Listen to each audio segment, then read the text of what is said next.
Y pues muy agradecidos con el Eterno por una tarde más de Shabbat aquí en la congregación Proyecto de Vida en Ciudad Juárez, Chihuahua.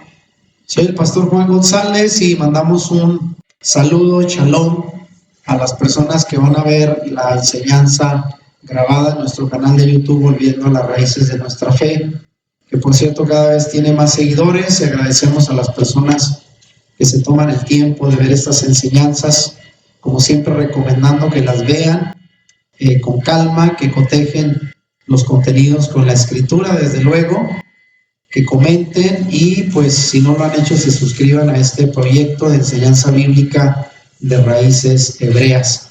Y bueno, vamos a dar rápidamente la introducción a un tema más de esta serie que ya llevamos más de 4 meses compartiendo. Ha sido una travesía en la cual hemos estado reaprendiendo sobre el pensamiento del apóstol Pablo, Shaul Hatarsi, como es su nombre en hebreo, y me refiero a la carta a los Gálatas, que desde un principio dije que mi concepto es una de las cartas más mal interpretadas por el cristianismo tradicional, y no me refiero particularmente a ni algún grupo, sino en general a la teología cristiana, que no ha entendido a cabalidad el pensamiento de Pablo en el primer siglo. Por eso esta serie Gálatas, en el contexto judío del primer siglo, espero sea una contribución al entendimiento del pensamiento de Pablo el día de hoy. Y bueno, hoy voy a compartir ya la enseñanza, creo que es la número 12 ya, y me refiero a este tema que ya habíamos anunciado, y donde hoy vamos ya a pasar al capítulo 4, terminamos con la enseñanza pasada al capítulo 3, y vamos a concentrarnos en este pasaje de Gálatas 4:22 que dice: Abraham tuvo 2 hijos, uno de la esclava, el otro de la libre. Y vamos a ver a qué se refiere Pablo cuando habla del hijo de la esclava y el hijo de la libre, y qué tiene que ver esto con la fe en nuestro Mesías Yeshua. Así es de que, como siempre, hay que ver la enseñanza hasta el final para poder entender el contenido de lo que vamos a compartir. Y bueno, esperamos esto sea de bendición y edificación para los que vean la enseñanza. Y recordándoles, para los que no vieron el tema pasado, donde hablamos del capítulo 3 de Gálatas, confinados bajo la ley, y donde dice Pablo, de manera que la ley ha sido nuestro ayo para llevarnos al Mesías. Ya explicamos a qué se refería Pablo con estar confinados bajo la ley, cuál ley, y en qué manera nuestro ayo se refería a nuestro tutor, a nuestro maestro que finalmente nos llevó al Mesías. Así es de que recomendamos ver esta enseñanza anterior de esta serie. Y entrando rápidamente con un resumen del tema pasado que acabo de presentar la portada, lo que significaba, según Pablo, estar bajo la ley que nos llevó al Mesías.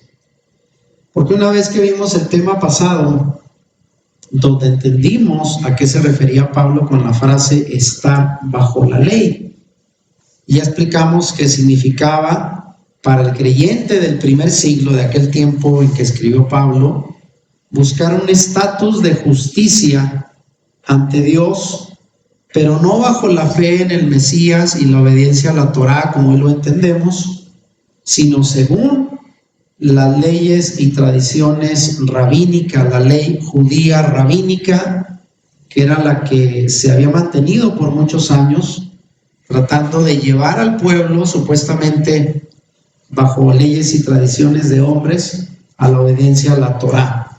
Y esto es a lo que Pablo se refiere, que esa ley judía fue un ayo, que es un término que significa un tutor, un pedagogos, un maestro, que finalmente llevó al pueblo al Mesías. Es cierto. Y ahí pongo por cierto una imagen, ¿verdad?, de lo que sería un maestro en la cultura griega de aquel tiempo, un tutor, un pedagogos, que es el término griego que utiliza Pablo al referirse al ayo, al tutor. Eran maestros que llevaban, eran muchos de ellos esclavos, pero el Imperio Romano los usó para enseñar a los niños. Y de esa manera dice Pablo que la ley judía fue como un maestro que llevó finalmente al pueblo al verdadero significado de la Torá, ¿sí? Y de esta manera, bueno, ya entendiendo el tema pasado, estamos listos para entrar a Gálatas capítulo 4, que como vamos a ver, va a adquirir un sentido muy distinto al que tradicionalmente se le da en el cristianismo.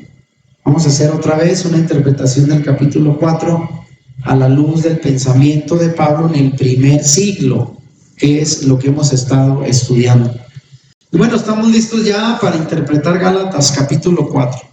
Ya una vez que hemos entendido en Gálatas 3, que está bajo la ley judía, a la que Pablo se opone en toda la carta como un medio de salvación. Ya dijimos, es lo que Pablo está diciendo, ¿verdad? No es a través de los rituales legalistas y tradiciones humanas del judaísmo de su tiempo que se alcanzaba la salvación. Ahora podemos ya continuar con nuestro estudio de Gálatas 4 y darle una interpretación contextualizada a lo que estaba sucediendo según Pablo en la comunidad de Galacia en el primer siglo. Así es de que vamos a empezar y les invito a que tomen nota y nos vayamos despacio. Ahora voy a ir texto por texto del capítulo 4 en adelante para ir entendiendo lo que dice Pablo en esta carta a los Gálatas. Y empezamos con esto, vean, Gálatas 4 del 1 al 3. Y voy a estar leyendo la versión Reina Valera, que es la más usada en el cristianismo, para que pues se identifique con la versión tradicional evangélica. Dice Gálatas 4 del 1 al 3, pero también digo, entre tanto que el heredero es niño, en nada difiere del esclavo, aunque es señor de todo, sino que está bajo tutores y curadores hasta el tiempo señalado por el Padre. Así también nosotros, cuando éramos niños, estábamos en esclavitud bajo los rudimientos del mundo. Vamos a ver qué se refiere Pablo con estas primeras palabras de Gálatas 4. Y ahí puse una imagen de lo que es hoy pues un niño judío, obviamente del judaísmo actual ortodoxo, que son enseñados desde niños, no solo en la Torá, sino en las tradiciones que todavía imperan en nuestro tiempo de la tradición judía, del Talmud, de la Mishnah y de esos libros que ellos tienen como escrituras. Nosotros no los tenemos como tal y que son instruidos desde su infancia.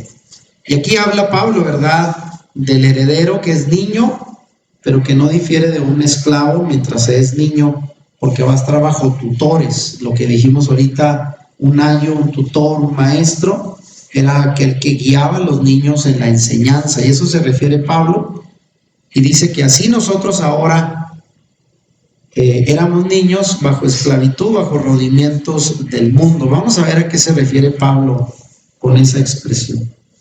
Aquí me voy a referir a la última frase del versículo 3, donde dice, bajo rudimentos del mundo. Y Pablo, como buen judío, que le escribe también a los judíos de su tiempo, acuérdese que estamos hablando de eso, porque hoy en día los que venimos de las naciones gentiles, creyentes gentiles, que ya no somos gentiles, eso ya lo aclaramos, ahora somos parte de Israel por la fe en el Mesías. Sin embargo, nos cuesta trabajo entender las costumbres de aquel tiempo. Por eso digo, Pablo, como buen judío, le escribe a otros judíos de su tiempo y les dice que estaban en esclavitud, bajo los rudimentos del mundo. ¿Y cuáles eran esos rudimentos del mundo a los que habla Pablo? Pues se refiere a lo que hemos venido diciendo, las tradiciones y las leyes rabínicas de la religión judía de su tiempo. No se refiere a la ley de Moisés, porque Pablo nunca y en ninguna de sus cartas llama a la ley de Moisés un rudimento del mundo, un rudimento mundano. Eso sería desacreditar la Torá. Sabemos que la Torá son los preceptos y mandamientos que vienen de parte de Dios y le fueron revelados a Moisés para el pueblo en el monte Sinaí. Hasta el día de hoy siguen siendo la base de nuestra Biblia. Amén. Pero aquí Pablo se refiere a rudimentos mundanos que habían sido las tradiciones, las leyes judías que se habían impuesto ante el pueblo, y eso es a lo que dice Pablo, que estaban en esclavitud los judíos de aquel tiempo en esas tradiciones de hombres, a eso se refiere. Ahora dice también el verso 4 de Gálatas 4, pero cuando vino el cumplimiento del tiempo, Dios envió a su Hijo, nacido de mujer y nacido bajo la ley. Y aquí nuevamente Pablo está usando el tecnicismo de los términos rabínicos para referirse a que el mismo Yeshua, que nació bajo una mujer, nació de mujer, pero también nació bajo la ley. ¿A qué ley se refiere? Pues a la misma ley judía. Yeshua nació bajo el sistema judío que imperaba en su tiempo, regido por los rabinos de aquel tiempo, que imponían sus interpretaciones, sus legalismos, contra los cuales Yeshua también se manifestó en contra. A esa ley fue bajo la cual nació el propio Mesías, sujeto a una ley religiosa, el judaísmo, la religión de su nación Israel. Así es de que aquí es a lo que se refiere Pablo, el propio Yeshua nació bajo esta ley judía. Y luego el verso 5 dice, para que redimiese a los que estaban bajo la ley, a fin de que recibiésemos la adopción de hijos. Entonces, ¿a qué vino Yeshua? A nacer de una mujer, según lo que ya estaba establecido en la Torá y se había anunciado en los profetas. Ya estaba establecido, pero nació bajo un sistema religioso. Y eso hay que admitirlo, que no solo se guiaba por la Torá escrita, sino por un montón de legalismos de su tiempo, los cuales muchos de ellos prevalecen hasta hoy, mediante la religión judía de los diversos grupos ortodoxos del judaísmo. Entonces él vino para redimir a los que estaban bajo la ley, para liberar a los que estaban bajo la ley. Pero Pablo se refiere a aquellos que estaban bajo el sistema judío, no bajo la Torá. Porque ¿por qué vendría el Mesías, que vino a predicar la Torá, a una correcta interpretación de la Torá, y a debatir con los rabinos de su tiempo para revelar cuál era el sentido original de la escritura y no como ellos la enseñaban? Acuérdense que él llegó a ser reconocido también como un maestro, como un rabino. Y cuando se aceptaba la interpretación de un rabino, usted quedaba bajo la autoridad del rabino. Por eso nosotros creemos en la interpretación de Yeshua, de las escrituras. Él es nuestro maestro. Entonces, él vino a redimir a los que estaban sujetos al sistema legalista judío de su tiempo, para redimirlos, liberarlos, y para que ahora pudieran pasar a ser hijos también de Abraham, por la fe en Yeshua el Mesías. Ahora él es nuestro maestro. Y no somos agregados a la religión judía por el sistema judío. De hecho, nadie de nosotros intentamos hacernos judíos. Ellos tienen su religión, sus tradiciones y leyes, muchas de las cuales no compartimos porque sabemos que con el tiempo las fueron agregando como tradición oral desde el tiempo que estuvieron cautivos en Babilonia. Trajeron mucho paganismo de Babilonia hasta el día de hoy. Eso no lo digo yo. Por cierto, puse en el grupo de WhatsApp, a quienes lo vieron, un video comentado de un canal de YouTube muy bueno, donde se pasa la entrevista a un maestro de la Universidad Hebrea de Jerusalén, donde él dice claramente que lo que hoy cree el judaísmo no es la escritura, en gran manera. Él dice, muchas de las tradiciones religiosas del pueblo judío actualmente no son de acuerdo a la Torá, sino de acuerdo a sus tradiciones y leyes. Él mismo lo dice, no lo digo yo. Y a eso es ante lo cual Pablo ya luchaba contra eso en el primer siglo, y por eso se escribió esta carta. Entonces nosotros aquí entendemos que Pablo dice, el Mesías vino a redimir a los judíos que en su tiempo estaban bajo esa ley de legalismo, para que recibiesen la adopción de hijos. pero como debería de ser por medio de la fe en el Mesías. Amén, como lo hacemos hoy. Y luego sigue diciendo Gálatas 4:6, y por cuanto sois hijos, Dios envió a vuestros corazones el Espíritu de su Hijo, el cual clama, Abba Padre. Y sabemos lo que significa Abba. En hebreo es el balbuceo de un niño cuyas primeras palabras empieza a decir papi, papá. Y así le podemos llamar nosotros al Señor.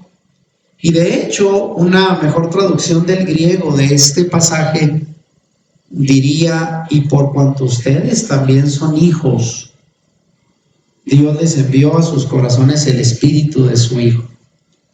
Y es decir, ahora Pablo se está refiriendo a los Gálatas, que ellos ya eran creyentes en el Mesías, y les dice que ahora que tienen esa fe en el Mesías, ellos mismos han recibido su Espíritu para poder llamar a Dios Abba Padre. En otras palabras, dice, ustedes ya son hijos y no tuvieron que cumplir con todos los rituales de la ley judía, solo por creer en Yeshua.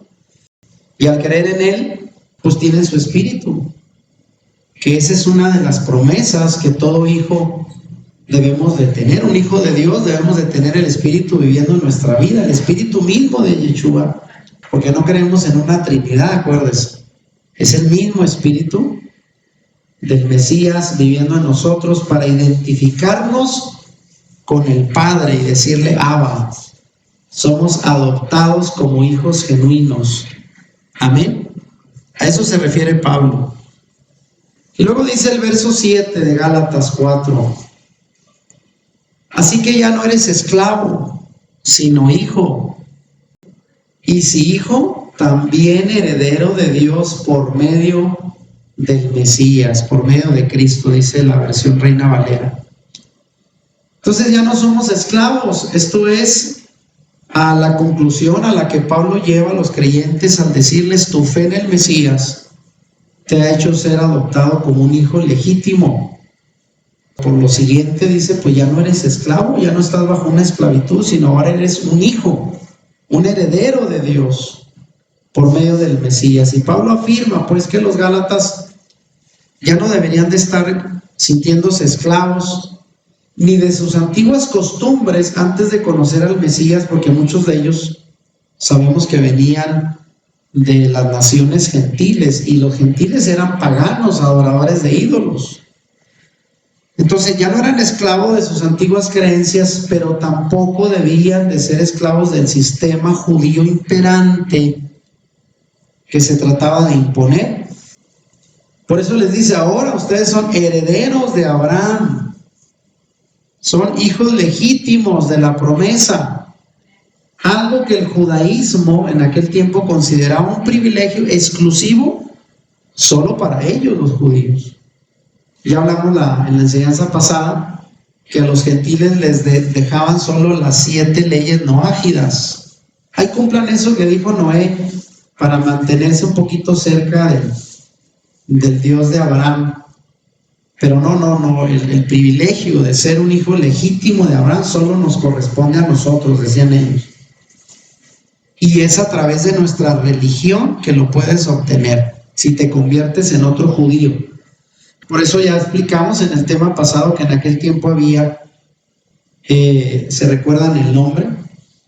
De los extranjeros que eran admitidos como parte del pueblo, Ger Toshab, que era un extranjero que se volvía un residente después de adquirir todos los rituales y cumplir con todos los requisitos del judaísmo, porque era la única manera en aquel tiempo de poder ser aceptado como un hijo de Abraham. Tenías que cumplir con todos los preceptos rabínicos de la ley judía, y por eso Pablo dice, ahora ya no eres esclavo, ahora eres hijo y heredero de Dios por medio del Mesías, no por medio de las leyes judías. Y vaya que esto es una buena noticia, hermanos, no solo para los judíos de aquel tiempo, los creyentes del primer siglo, para nosotros hoy, porque seguimos siendo herederos del Señor, herederos de Abraham, solo por la fe en el Mesías Yeshua. Entonces Pablo dice a los Gálatas, ahora somos hijos de Abraham, porque los Gálatas, que no eran judíos, sino provenían de los gentiles, fueron gentiles que creyeron en el Mesías. Por eso Pablo aquí les deja muy claro, ustedes ya son hijos de Dios y no deben de buscar injertarse al pueblo de Israel, el pueblo de la promesa, por medio del sistema judío. Lo que ya explicamos, y aquí lo pongo entre paréntesis, poniéndose bajo la ley judía. Eso no, ya no era para ellos, porque ellos ya habían sido injertados a Israel por medio de la fe en el Mesías para ser hijos de Dios y guardar sus mandamientos según el ejemplo que dejó Yeshua y su propia interpretación, no lo que decían los otros rabinos judíos de su tiempo. Entonces, para nosotros el maestro de la Torá, y como entendemos la escritura y bajo los preceptos de quien estamos, ¿es de quién? De Yeshua. Él es nuestro rabino, él es nuestro maestro, y gracias a él y sus méritos fuimos injertados a Israel, somos parte del pueblo de Israel. Ya no somos gentiles, pero solo por la fe en el Mesías, no bajo ningún sistema legalizante religioso judío, ya no bajo las tradiciones y mandamientos que el sistema religioso de aquel tiempo exigía, ni del sistema religioso actual. Así es de que estamos exentos de eso gracias a la fe en el Mesías. Ahora somos hijos de Dios y por lo tanto herederos legítimos. Es aquí pues donde Pablo señala el pasado de idolatría de los Gálatas, porque dice en el verso 8, ciertamente en otro tiempo, no conociendo a Dios, servíais a los que por naturaleza no son dioses. O sea, el pasado de los Gálatas, que venían del pueblo gentil, de las naciones, ellos no crecieron siendo judíos.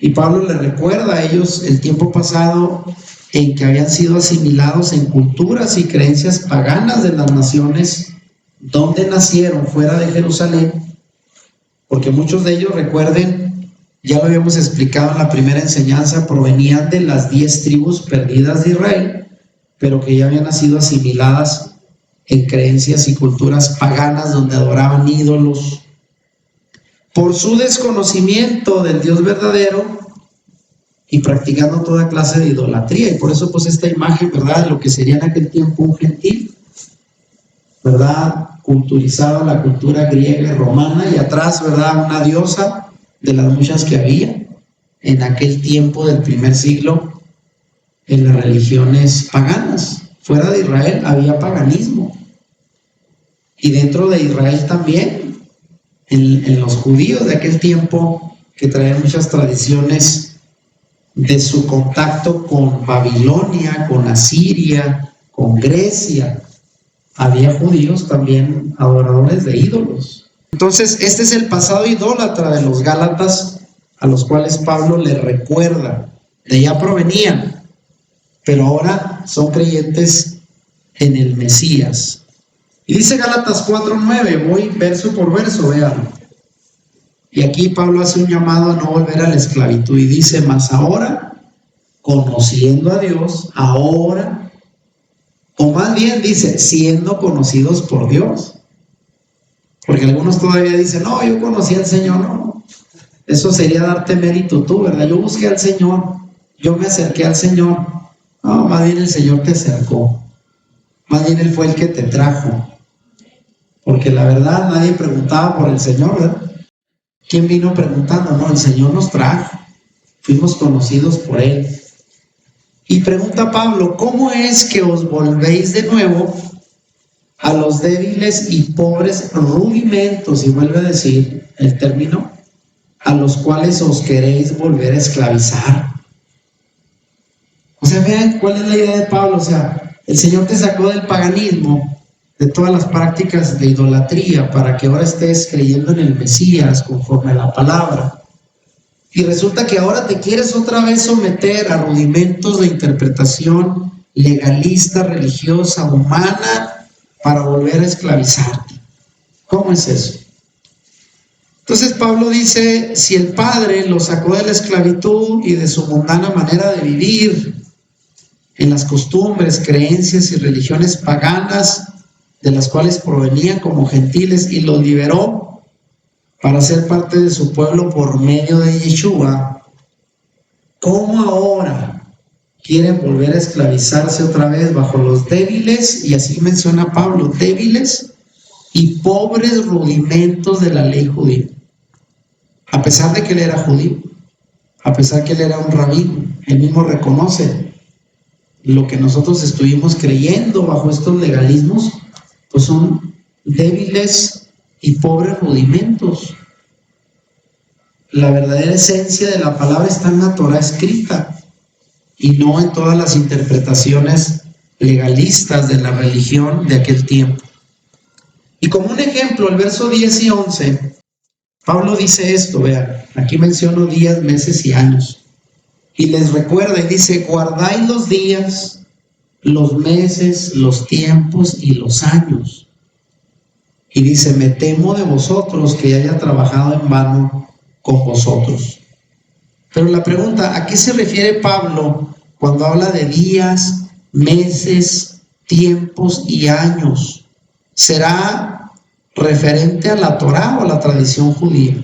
Porque en la Torá se habla de festividades, de días, de meses, de años, pero ¿a cuál se referirá? ¿A la Torá o a la tradición judía? Es obvio que está hablando de las múltiples festividades y costumbres del judaísmo que no eran parte de la Torá, de la ley de Dios, sino de la ley judía, y que los gentiles estaban comenzando a guardar como mandamientos de la Torá. Y vean, de ahí de mano derecha pongo una imagen, se ve letras pequeñas, pero dice festividades judías. Porque las festividades que determinan el ciclo litúrgico anual en la vida del pueblo judío giran en torno a esas fiestas, y son 7 fiestas bíblicas que sí vienen en la escritura, en la Torá, en Levítico 23. Pero también hay fiestas no bíblicas. Por ejemplo, ahí menciona la fiesta de Purim, que aunque hace referencia a aquel tiempo en que la reina Esther se sacrificó para salvar a su pueblo de la condena.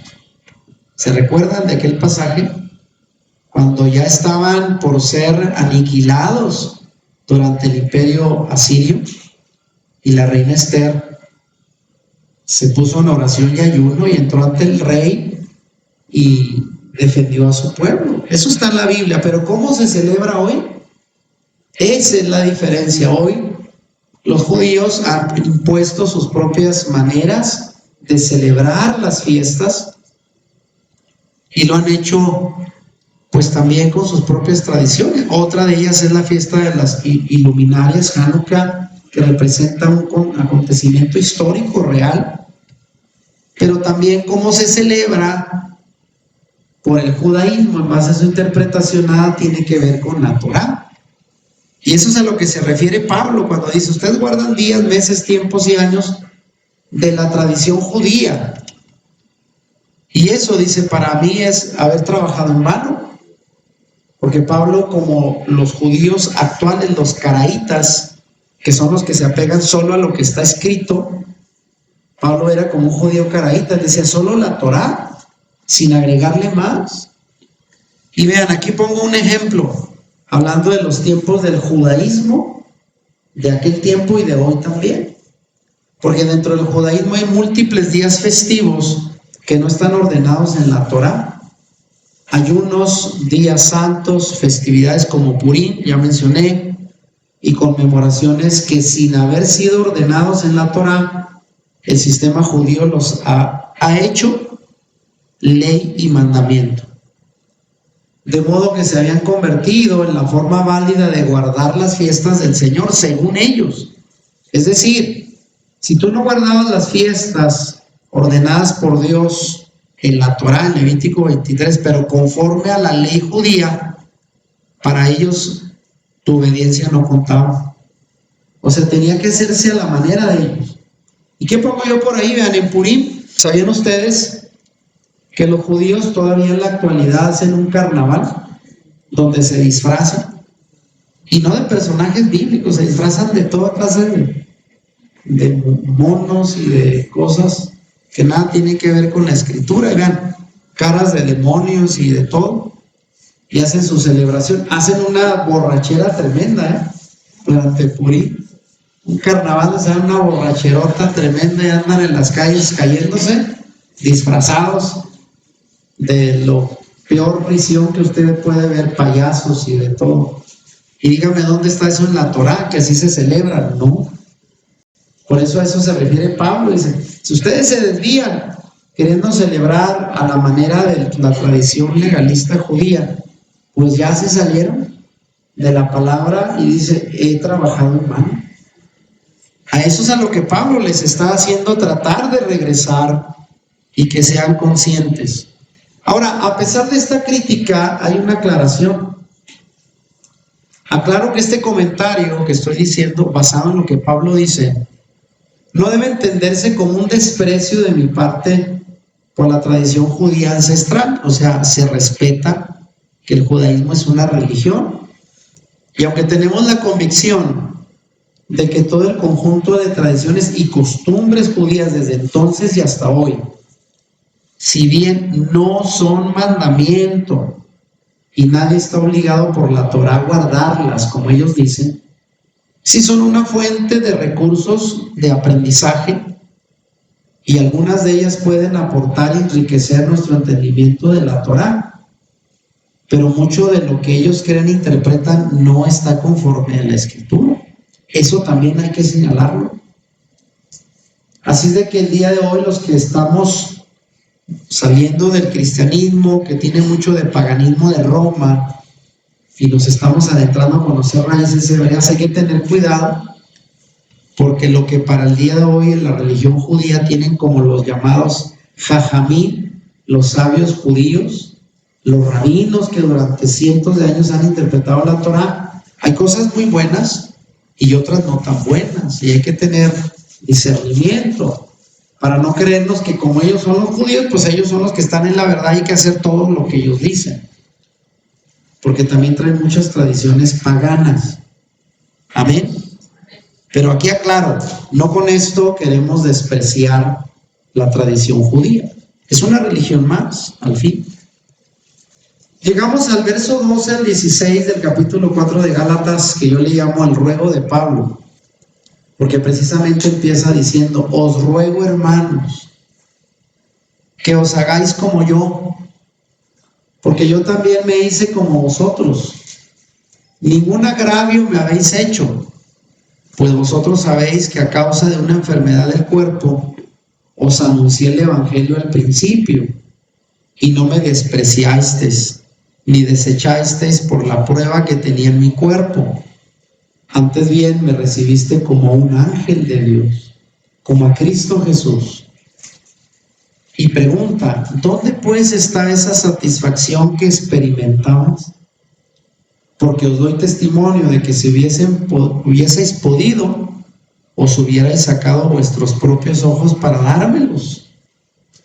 Y al final pregunta, ¿me he hecho pues vuestro enemigo por deciros la verdad? O sea, Pablo aquí primero los elogia, dice, hermanos, agradezco mucho que me aceptaron en medio de mis enfermedades y me tuvieron casi como un ángel de Dios, como el propio Mesías, y se sentían satisfechos con mi enseñanza, dice él, porque hasta se hubieran sacado los ojos. De ahí que algunos intérpretes dicen que el aguijón de su carne tal vez se refería a alguna enfermedad en sus ojos, porque algunas de sus cartas tuvo que dictarlas, no las escribió él, quizás su vista ya no era buena, y tal vez dice, me hubieran dado sus ojos por la estima que me tenía, pero ¿qué pasó ahora? Y por eso aquí le pongo, algo cambió, porque al leer estos versículos del 12 al 16, no es difícil darnos cuenta que Pablo está recordándoles a los hermanos de la congregación de los Gálatas, esos primeros años cuando él trabajó con ellos, dándole su propia vida aún estando enfermo. Y ellos lo recibieron con gran gozo, como un ángel, con gran regocijo la palabra. Pero ya en el verso 16 nos deja ver que ya no lo veían igual. No todos, algunos de ellos. Por eso les cuestiona y dice: ¿me he hecho acaso pues vuestro enemigo por deciros la verdad? Y aquí entendemos como un maestro, un pastor, un padre espiritual como lo era Pablo, él se sentía obligado a decir la verdad, pese lo que pese. Y sabemos que hoy en día, por desgracia, no ocurre igual. Habrá maestros y pastores que prefieran endulzar el oído de la gente para que la gente se quede. Porque decir la verdad no es muy popular. Hay gente que se le habla la verdad y se incomoda. Pero dice Pablo, pues ni modo, tengo que hablar la verdad para que no se dejen desviar por otras doctrinas y filosofías, aunque ya no me acepten, aunque ya no me quieran, y aunque me tengan por enemigo, por decir la verdad. Y eso debe de ser la función de un maestro, enseñar la verdad aunque a la gente no le guste, porque es la verdad la que nos hace libres, amén. Y la mentira, pues sí, entretiene, atrae a muchos, pero al final tiene su costo. Y sigue diciendo Pablo, vean, hablando del celo por ellos, Gálatas 4:17 dice ahora, refiriéndose a otros, no a él: tienen celo por vosotros, pero no para bien, sino que quieren apartaros de nosotros para que vosotros tengáis celo por ellos. ¿Y qué quiere decir esa expresión? En primer lugar, ¿quiénes tenían celo por ellos, según Pablo? Pues los que se habían introducido en las congregaciones que él formó a enseñar otro evangelio basado en legalismos del judaísmo.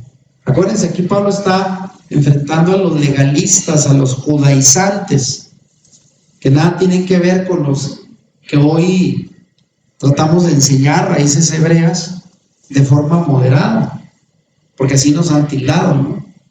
Sino a judíos que insistían en que todo creyente debería de guardar el sistema judío, no solo creer en el Mesías, sino someterse a la circuncisión, a los baños rituales y a todo un montón de preceptos y añadiduras que la religión judía había querido imponer. Ellos eran los que estaban tratando de cambiar a los creyentes en contra del mismo Pablo.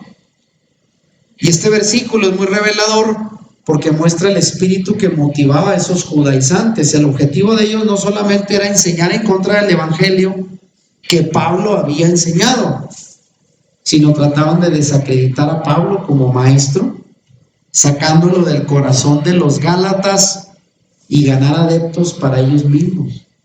O sea, robarle las ovejas, los hijos espirituales que Pablo había formado, ahora metiendo estas enseñanzas falsas, estas añadiduras del judaísmo. Por eso es que había hermanos que ya no simpatizaban mucho con Pablo. Por eso dice, bueno, si ustedes quieren ahora volverse para allá, ustedes saben, pero deben de saber que ellos les tienen celo, pero no para su bien. Entonces la verdad a veces que se predica no es tan popular, tan cómoda, pero la verdad siempre nos hace bien. Y la mentira siempre nos va a afectar. Amén. Sea de donde venga. Sigamos pues, versos 18 y 19. Pablo dice, bueno es mostrar celo en lo bueno siempre, y no solamente cuando estoy presente con vosotros. Y les dice, hijitos míos, eran sus hijos espirituales, porque les vuelvo a sufrir dolores de parto hasta que Cristo sea formado en vosotros. O sea, él dice, todavía el trabajo que inicié no se ha terminado y tengo que volver a sufrir hasta que sean formados y maduros. Entonces, como si de nada hubieran servido todo el trabajo que Pablo hizo con ellos, aquí hay un poquito así como de reproche, donde dice que es como si tuviera que volver a comenzar a sufrir los mismos dolores con los cuales los dio a luz al inicio que les predicó el evangelio, pero ahora para ponerlos a salvo de las falsas enseñanzas judaizantes. Eso es lo que estaba tratando de hacer Pablo, convencerlos a que tuvieran cuidado, advertirles del peligro de irse bajo las enseñanzas judaizantes.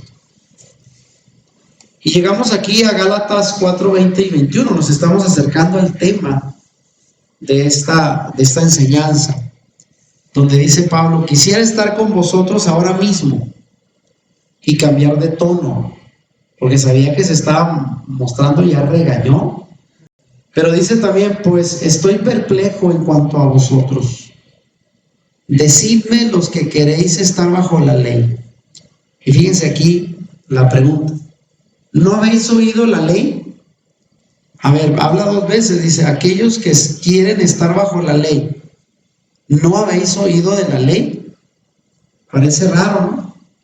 Pero Pablo se muestra aquí sorprendido por la actitud de algunos creyentes que estaban tratando de desviarse. Y sí dijo: tengo que cambiar de tono porque ya estoy regañando mucho y quisiera estar ahí con ustedes, pero sigo perplejo, desconcertado. Y les vuelve a utilizar la expresión bajo la ley. Es decir, les dice: aquellos de ustedes que quieren seguir bajo la ley judía, a eso se refiere. Y luego les pregunta si han oído la ley, pero ¿a qué ley ahora se refiere? A la ley escrita. O sea, ustedes que quieren estar bajo el sistema judaizante, dice: ¿sí han entendido y leído la Torá? Esa es la verdadera enseñanza. Y es aquí donde va a hacer referencia a la historia de Abraham, que está citada en la Torá en Génesis 16. Y es aquí donde vamos a empezar el tema.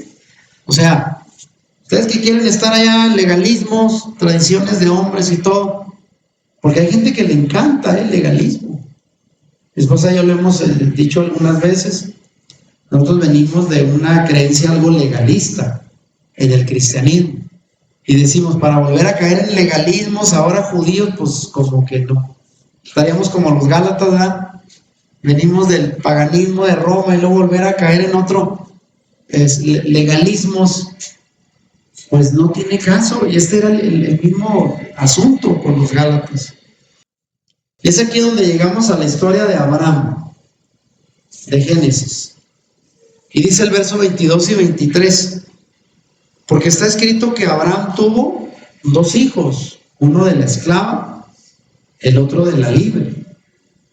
Pero el de la esclava nació según la carne, propósitos carnales, mas el de la libre por una promesa. Esa es la diferencia de los dos hijos de Abraham.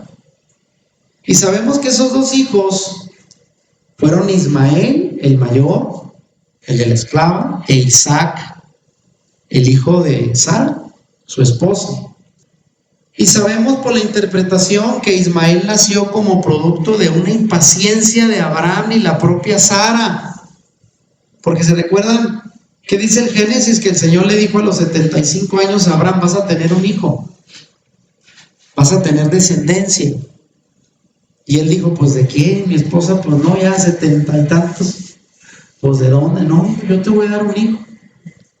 Y él dijo: bueno, pues está bien, muy buena noticia, voy a tener heredero.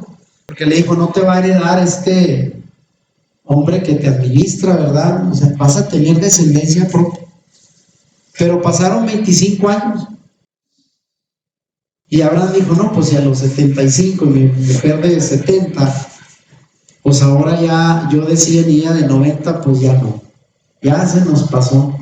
Esa vez que uno dice: el Señor se le olvidó su promesa y le ganó la impaciencia y quiso ayudarle al Señor. Y vean, la propia Sara, sin saber en lo que se metía, le dijo: pues bueno, ahí está la esclava, está la egipcia, métete con ella y tal vez de ahí nos venga el hijo que Dios te prometió. Y ese fue el hijo según la carne. ¿Por qué? Porque el propósito fue de ellos, el plan fue humano, no un plan divino. Quisieron ayudarle a Dios, exactamente. Y ahí vino todo el problema, hasta hoy. Porque todos esos enemigos del pueblo de Israel hoy, ¿de dónde vienen? Los musulmanes, de Ismael.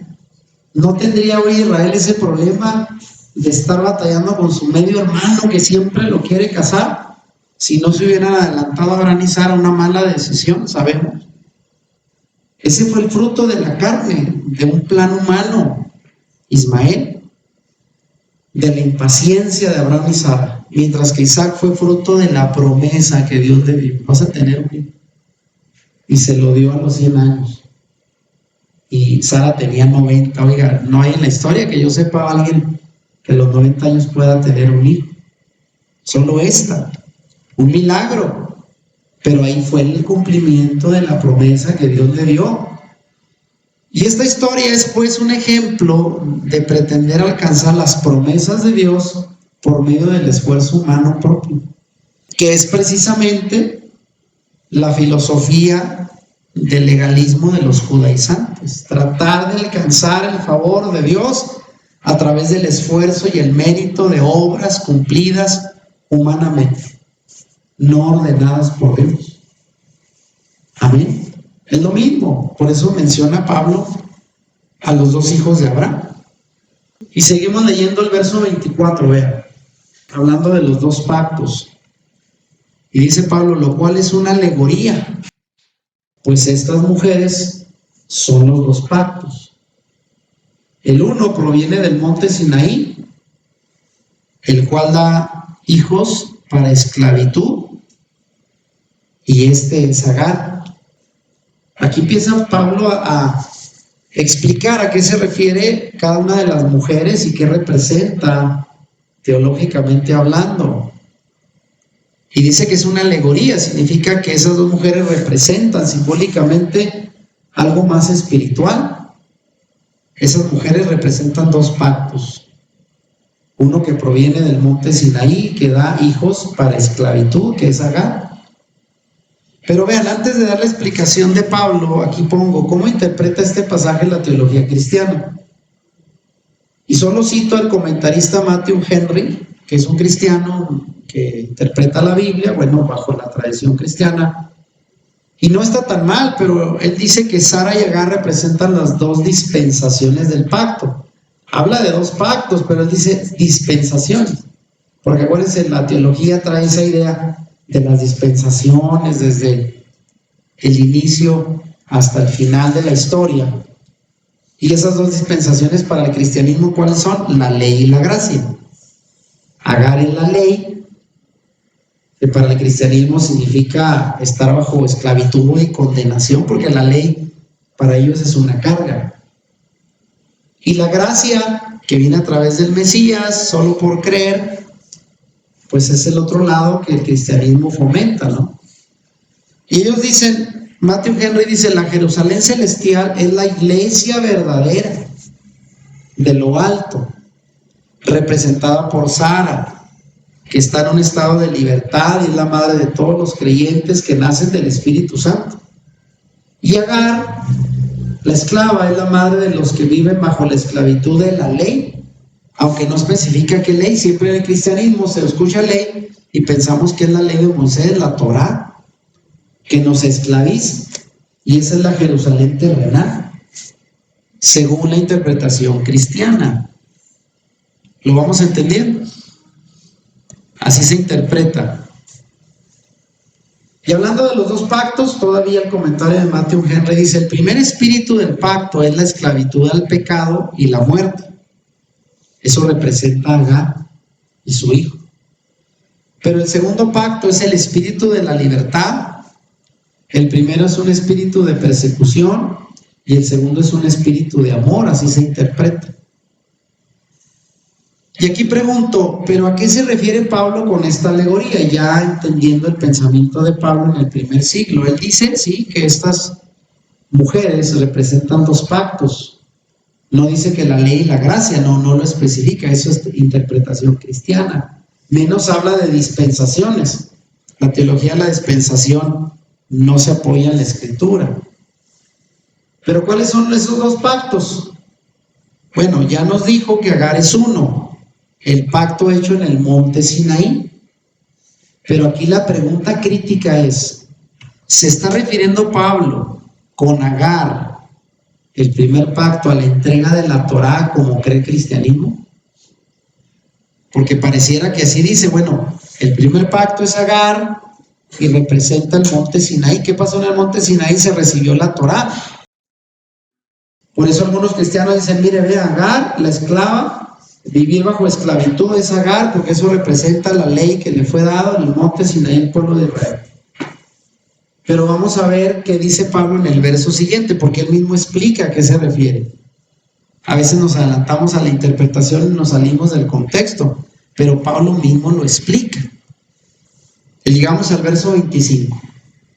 Porque Agar es el monte Sinaí en Arabia y corresponde a la Jerusalén actual, pues esta, junto con sus hijos, está en esclavitud. A ver, y hasta ahí pareciera que sí dice Pablo, no, pues los judíos, todos los que vienen, y la Torá que fue entregada en Sinaí, puso a todo el pueblo en esclavitud. Y por eso el cristianismo dice, ahora Yeshua vino a librarnos de esa esclavitud con la gracia.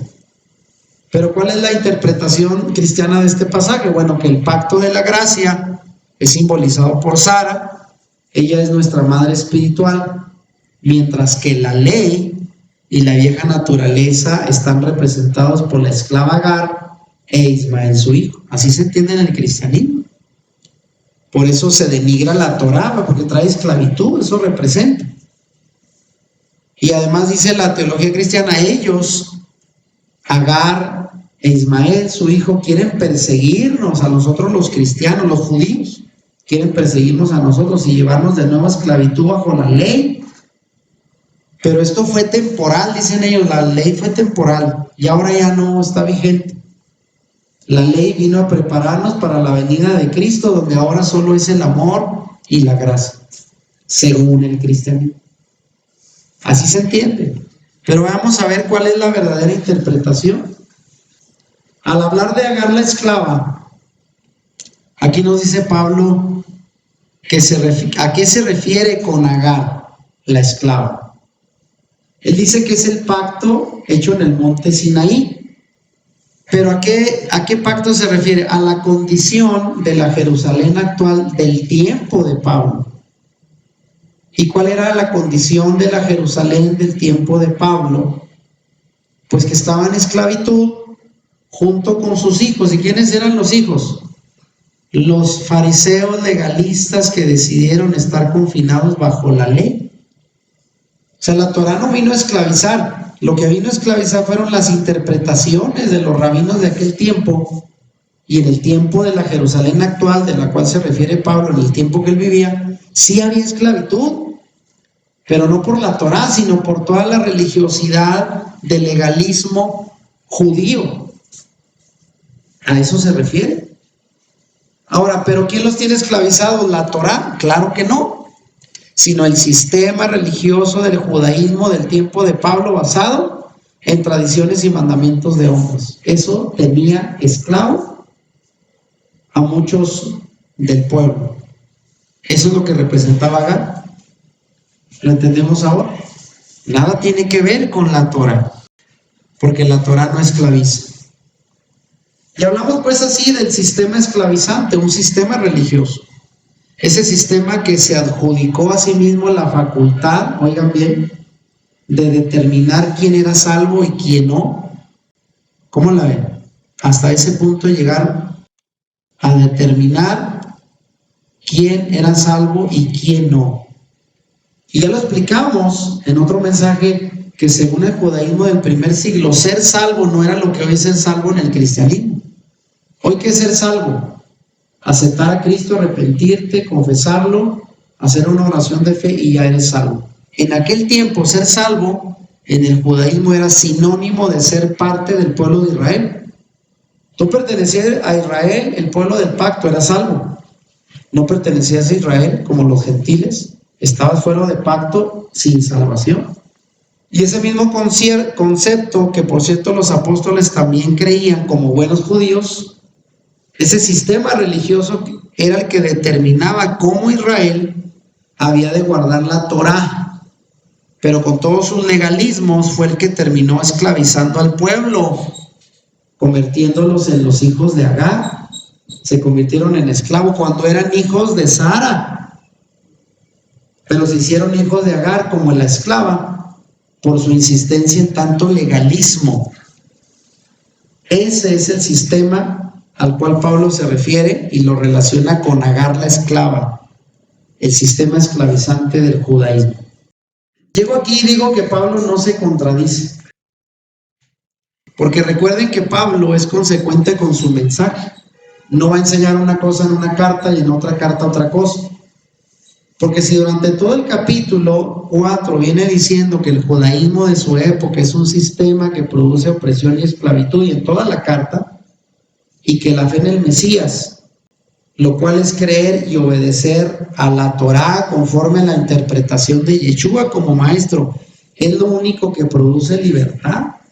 Él no va a terminar el capítulo contradiciéndose a sí mismo y dejando a su audiencia confundida, haciéndoles creer que la Torá recibida del monte Sinaí es la que esclaviza. No, sino todo el montón de legalismos contra los cuales él está hablando en toda la carta. Entonces no se contradice. Tiene una advertencia que el propio Mesías dio y que va de acuerdo con lo que Pablo aquí está tratando de refutar. Yeshua también mencionó la condición de la Jerusalén de su tiempo, que es la que representa a Agar, la esclava, en Lucas 13:34, ¿se recuerdan? Cuando mirando de lejos desde el monte de los olivos a la ciudad de Jerusalén, que todavía se ve hoy, desde el monte se ve así la ciudad vieja de Jerusalén. Al verla, Yeshua dijo: Jerusalén, Jerusalén, que matas a los profetas y apedreas a los que te son enviados. Y dice: ¿cuántas veces quise juntar a tus hijos, Israel, el pueblo, los hijos de la promesa de Sara, como la gallina sus polluelos debajo de sus alas, y no quisiste?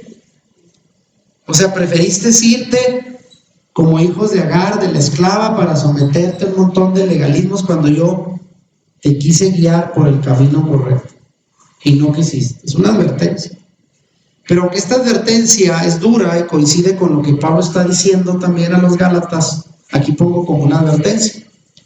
Tampoco caigamos en el error de creer que porque Yeshua y Pablo mencionan a Jerusalén en un sentido negativo, habiéndose alejado del plan de Dios, están señalando a todos los habitantes de la ciudad durante su tiempo. Porque no todo mundo en el tiempo de Yeshua y Pablo estaban desviados. Había todavía gente fiel que trataba de mantenerse exclusivamente en los mandamientos de la Torá. Pero había mucha presión de los judíos por meter los legalismos entre los propios creyentes seguidores de Yeshua. Entonces, concluimos con esto y estamos llegando al final. El sistema religioso esclavizante. ¿Usted cree que hasta el día de hoy, como lo fue en el primer siglo, hay sistemas religiosos que pueden esclavizar a la gente? Porque alguien te podrá decir como que, ¡ay, qué exagerado! ¿Sistema religioso esclavizante? Pues no. Yo creo que sí.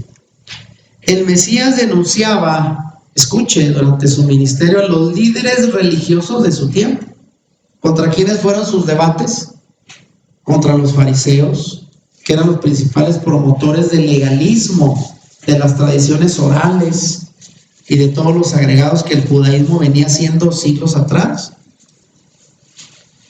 y metiendo un montón de prácticas y rituales desde que estuvieron en Babilonia, cambiando muchas cosas de la Torá. Entonces el Mesías denunció a estos líderes religiosos como los que habían desviado al pueblo. ¿Por qué tumbó las mesas de los cambistas? Porque era el gran negocio de los sacerdotes, de los saduceos, que eran los jefes, gobernantes de su tiempo. Eran como los políticos de hoy. Todo era para ellos. El sistema religioso del pueblo lo convirtieron en su negocio. La venta de animales, casas de cambio, todo lo que había ahí era el negocio de ellos, corrompiendo el culto que el Señor había establecido en el templo. ¿Por qué cree que a Yeshua lo mataron? Por cuestiones políticas. porque él señaló el centro mismo de la corrupción de los sacerdotes, que para empezar en aquel tiempo el sumo sacerdote ya no venía de la línea de Leví, como era en la Torá. Se compraba el derecho a ser sumo sacerdote. El que más dinero tenía, las familias más poderosas. Y acabo de ver un video, creo que lo pasé ahí en el canal, donde uno de los expertos en Jerusalén hace un recorrido, porque en Jerusalén hay un museo de Jerusalén, donde está una maqueta así grande de unos metros de la ciudad antigua de Jerusalén. Y él dice, lo más alto era donde vivía la alcurnia de aquel tiempo, los sacerdotes eran los más adinerados, y el pueblo vivía acá abajo en la periferia. Contra ellos fue con los que Yeshua combatió por la corrupción. Aunque con ello, yo explico aquí, no nos permitamos ideas también muy exageradas, antisemíticas, basadas en la idea, el catolicismo así pensó muchos años y piensa. Ideas equivocadas de que Dios maldijo y rechazó a los judíos por haber matado a su hijo. Acuérdense por qué hubo la persecución durante tantos años, hasta hoy, de Israel, porque dicen, estos fueron los que mataron al Mesías. Pero no fue el pueblo, fueron los líderes. ¿Entienden? Por eso es que Pablo, al hablar de Jerusalén, que esclaviza a sus hijos, se está refiriendo al sistema religioso corrompido, corrupto, que reinaba en Jerusalén en aquel tiempo y cuyos líderes mantenían en esclavitud al pueblo. O sea, con las leyes judías esclavizaban al pueblo y ellos se aprovechaban. Por eso el Señor te dijo, ustedes se ponen cargas que ustedes tocan con un dedo. A eso se refería el sistema religioso corrupto, esclavizante del tiempo de Yeshua y de Pablo. Sigue diciendo el verso 26, mas la Jerusalén de arriba, la cual es madre de todos nosotros, es libre. Habla de dos Jerusalén, la terrenal y la de arriba, la libre y la esclava. Y aquí pregunto, ¿libre de qué? Pues de la esclavitud de cualquier sistema religioso impuesto por hombres. Sara, a diferencia de Agar, que era la esclava, Sara es la madre de los hijos libres, la madre de todos los que tienen ahora la fe de Abraham y la fe en Yeshua, para obedecer a Dios en libertad, guardando solo lo que está escrito. Y eso somos nosotros. Aunque no somos judíos, ya lo hemos dicho, pero por la fe en Yeshua somos injertados en Israel como hijos de Sara, nuestra madre, en libertad, para obedecer a Dios en libertad, no es de esclavitud religiosa. Y eso lo representa la Jerusalén libre que viene de arriba. ¿De dónde viene la Torá, la palabra? ¿De dónde vino Yeshua? De arriba, no terrenal. Y llegamos aquí a esto, vean, hijos de la promesa, dice Pablo, versos 27 y 28, porque está escrito, regocíjate, oh estéril, tú que no das a luz, prorrumpe en júbilo y clama, tú que no tienes dolores de parto, porque más son los hijos de la desolada que de la que tiene marido. Así que, hermanos, nosotros como Isaac, ¿qué dice Pablo? Somos hijos de la promesa. ¿Qué significa esto? Somos hijos de Sara la estéril, como Isaac. Somos hijos de milagro. ¿Isaac cómo vino? Como un milagro, para cumplir una promesa que Dios le había hecho. ¿Y usted cree que el Señor se tardó 25 años para que naciera solo de balde? Fue para poner a prueba a Abraham. Y dijo, si a los 75 y tu mujer de 70 iba a ser un milagro, pues ahora me voy a esperar 25 años más, para que ahora sea algo imposible. Y yo lo voy a hacer porque así lo prometí. Y se lo dio a los 100 años. Por eso dice, somos hijos de Sara la estéril. Y aquí habla de la mujer estéril, la que tiene júbilo y clama, porque ahora tiene dolores de parto, no había eso. Pero somos, vean, hijos de Isaac, de la promesa, sin la necesidad, y aquí lo recalco, de ganarnos el derecho de hijos por medios humanos.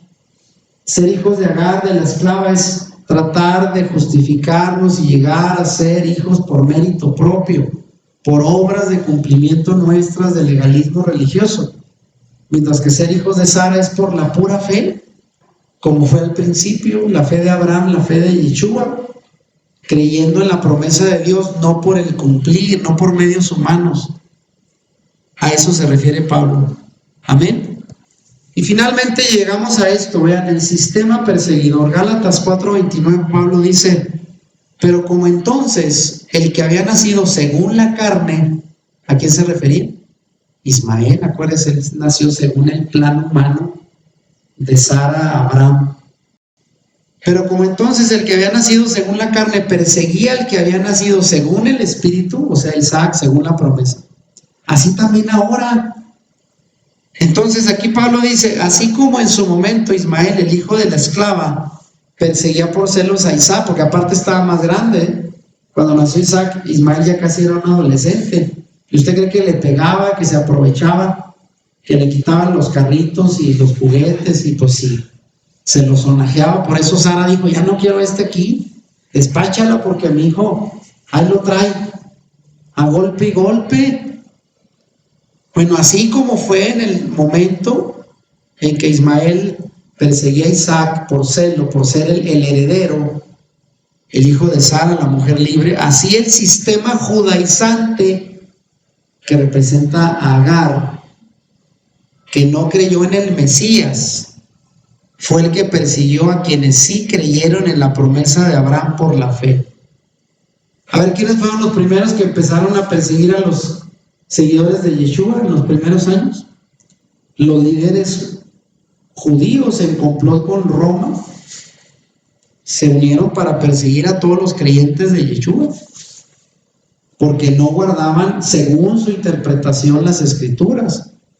Aquí está diciendo Pablo, ahora nos persiguen estos que no quisieron creer en la promesa y se volvieron hijos de esclavitud, a los que ahora somos hijos de libertad, solo por creer por la fe en el Mesías. Entonces, conclusión, Gálatas 4:30 y 31, Pablo dice, más, ¿qué dice la Escritura? Echa fuera a la esclava y a su hijo, porque no heredarán el hijo de la esclava con el hijo de la libre. De manera, hermanos, que no somos hijos de la esclava, sino de la libre. Y se recuerda lo que Sara al final le dijo a Abraham, no sabes que ya no aguanto que este muchachito le esté pegando. Aunque Abraham le hubiera dicho, pues, fue tu idea, mujer, ¿verdad? No estaríamos en esto si no me hubiera sugerido. Y Abraham, pues qué cómodo, ¿verdad? Dijo, pues bueno, la esclava, bueno, pues una mujer más joven, pues ándele. Pero miren lo que les trajo. Pero al final se recuerda lo que Dios le dijo a Abraham, hazle caso a tu mujer.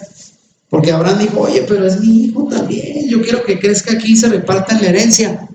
El Señor le dijo, hazle caso a tu mujer, despacha al muchacho, yo haré de él un pueblo, pero no va a heredar con Isaac. Isaac es el hijo de la promesa. Entonces somos hijos de Sara, la mujer libre, y no estamos sometidos a sistemas religiosos que nos roben la libertad, que eso es lo que representa el hijo de la esclava Agar. Por eso pongo aquí, por ello debemos de mantenernos obedeciendo solo la Torá y no la religión esclavizante, porque somos hijos de la mujer libre. Y termino con esto, vean. En conclusión, vivir nuestra fe sin esclavitud religiosa es la invitación que hace Pablo en este capítulo.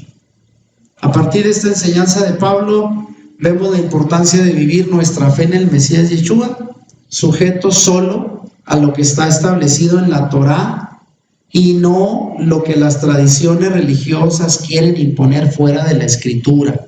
Ese es el mensaje de Pablo, de lo cual hoy hay mucho en raíces hebreas y en cualquier otra religión, el cristianismo, en donde quiera, de personas que quieren vivir apegados a tradiciones judías, no bíblicas. Los nuevos judaizantes de hoy se hacen llamar mesiánicos, ¿no? Pero no en el sentido original de judíos que están reconociendo al Mesías. En aquel tiempo, aunque no se les llamaba así tal mesiánicos, pero era la idea de un judío que se salía de toda la religiosidad y tradición para creer en el Mesías Yeshua conforme a la fe. Hoy en día esos nuevos mesiánicos son gentiles cristianos que están volviéndose ahora judíos. Esa es la gran paradoja de todo. Los judíos primero no querían aceptar a Yeshua. Algunos pocos lo hicieron, bueno, los mismos discípulos y algunos más. Pero hoy resulta que los que eran cristianos se quieren volver judíos. Esa es la gran ilógica de todo esto. Y por eso aquí comento la última lámina. Vivir nuestra fe sin esclavitud religiosa. Afortunadamente, habemos creyentes que queremos dejar atrás la influencia del paganismo de Roma, en que vivimos mucho tiempo, y no como católicos, como cristianos evangélicos, guardando Navidad y un montón de tradiciones de Roma, que todavía siguen en la fe de muchas congregaciones. Paganismo que inundó el cristianismo por más de 17 siglos hasta ahora. Y ahora que somos conscientes de esto, estamos tratando de volver a la fe auténtica en Yeshua y a las enseñanzas de los apóstoles como Pablo, que tuvieron su fe basada en la Torá, en los profetas, solamente en las escrituras, pero libre de legalismo religioso. Y por eso termino con esta pregunta. ¿Qué caso tendría salir de la esclavitud de Roma, del paganismo de Roma, para caer ahora en la esclavitud judaizante? Pues nada. O sea, ¿qué tendría que ver eso? Y ya lo expliqué, hay que estudiar más a fondo mucho de lo que el judaísmo hoy, la kipá, las celebraciones como ellos las guardan, como ya dijimos, Purim y otras fiestas, y las maneras de incluso prender las velas y todos los rituales que hacen, no viene propiamente de la Torá, es parte de la tradición oral, de cómo ellos creen que debe de ser, pero mientras no esté en la Torá, pues no estamos obligados. Hay que respetar, son parte de las creencias, algunos las quieren asumir, bueno, está bien, pero no como escritura, sino como tradición judía. Esa es la diferencia. Y en ese plan estamos también nosotros. Y llegamos así a lo que va a ser el último tema, por cierto, muy cortito, espero no hacerlo largo, con lo que vamos a terminar esta serie de la Carta a los Gálatas, hablando de la llamada ley de Cristo. ¿Y dónde dice eso? En Gálatas 6, versículo 2. Pablo dice: sobrellevar los unos las cargas de los otros y cumplir así la ley de Cristo. ¿Y será que la ley de Cristo es diferente a la ley que el Señor enseñó? O sea, son dos cosas distintas. La Torá, lo que Él enseñó, guardó y predicó, a la ley de Cristo ahora cristiana. Lo vamos a ver. Esperamos que la gente pues tenga el interés de terminar la serie hasta el final con esta nueva enseñanza, que esperamos sea de bendición para las personas que están siguiendo estos temas. Les mandamos shalom desde la Congregación Proyecto de Vida, y así terminamos este día la enseñanza de la Escritura. Si te gustó este video, dale like y compártelo con tus amigos.